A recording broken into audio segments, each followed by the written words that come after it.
Yo, what's up mga boss? This is Boss D. May nagmangkot sa akong kay na kung ano ko na ako ma-advise sa mga nakipag-break. Ang breakup nagiging part yung manit ng relationship.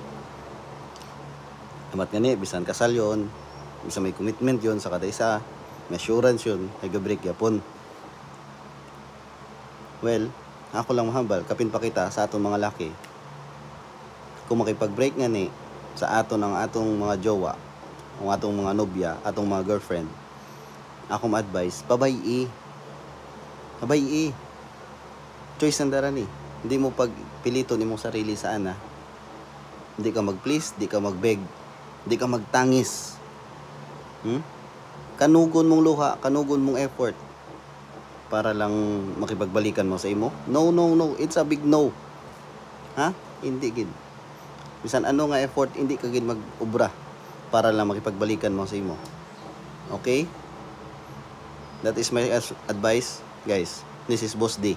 Hey, kung sino man to, nagpa-billboard na siya, oh. Ang sweet, wag na tayo mag-break, please. Sino yung di na yan?